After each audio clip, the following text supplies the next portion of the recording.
Hi guys welcome back to Devpart tutorials తెలుగులో. ఈరోజు మనం కన్స్ట్రక్టర్ ఓవర్లోడింగ్ గురించి తెలుసుకుందాం. The process of creating multiple constructors with the same name but different in parameter list is known as constructor overloading. అంటే ఏంటంటే మనకి కన్స్ట్రక్టర్స్ని ఎలా create చేస్తామో తెలుసు కదా. ఒక కన్స్ట్రక్టర్ అంటే క్లాస్ నేమ్ తోటి డిక్లేర్ చేస్తాము. అదే మనకి మీకు చూపిస్తూ చెప్తాను ఒకసారి.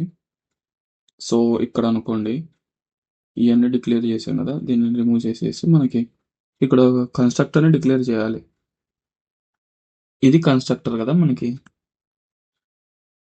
ఇది కన్స్ట్రక్టర్, ఇది ఒక కన్స్ట్రక్టర్ అనమాట. మళ్ళీ ఇంకో కన్స్ట్రక్టర్ని కూడా మనం క్రియేట్ చేసుకోవచ్చు. అది ఎలా ఉండాలంటే సేమ్ నేమే, సేమ్ నేమ్, కాకపోతే ఇక్కడ మనకి ఆర్గ్యుమెంట్ లిస్ట్ అనేది చేంజ్ అవ్వాలి. సో ఇలాగనమాట. అంటే ఇవి చేంజ్ అవ్వడమే మనకి ఇక్కడ కన్స్ట్రక్టర్ ఓవర్లోడింగ్ అంటే. ఈ కన్స్ట్రక్టర్ ఓవర్లోడింగ్ అంటే ఏంటంటే మల్టిపుల్ కన్స్ట్రక్టర్స్ని క్రియేట్ చేయాలి, కానీ సేమ్ నేమ్ తోటి క్రియేట్ చేస్తే మనకి ఏమవుతుంది, ఎర్రర్ వస్తుంది. సో దానికోసం మనం పారామీటర్స్లోనే డిఫరెన్సెస్ అనేది చూపించాలన్నమాట.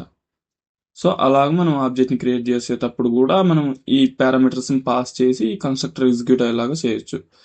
ఈ పారామీటర్స్ అనేటివి ఈ పర్టికులర్ బ్లాక్ ఆఫ్ కన్స్ట్రక్టర్కి లోకల్ వేరియబుల్స్గా వర్క్ అవుతాయి. అంటే మనము ఇక్కడ system.out.println ఆఫ్ ఏ అని ప్రింట్ చేసుకోవచ్చు, ఎందుకంటే లోకల్ వేరియబుల్ అవుతుంది అనమాట. సో ఇది మన కన్స్ట్రక్టర్ ఓవర్లోడింగ్ చేయడం అంటే.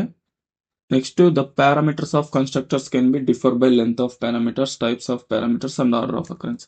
అంటే ఏంటంటే సేమ్ మనకి ఇక్కడ ఇంటి 1a, ఇంటి b ఉంది కదా, మనకి ఒక లాంగ్ ఎస్ పెట్టుకున్నాం అనుకోండి. సో నెక్స్ట్ ఇంకో కన్స్ట్రక్టర్ క్రియేట్ చేద్దాం. పేరెంట్, ఇక్కడ మనము లాంగ్ ఎస్ అని పెట్టుకొని ఇంటి ఏ అని పెట్టుకున్నా ఏం ఎర్రర్ రాదు.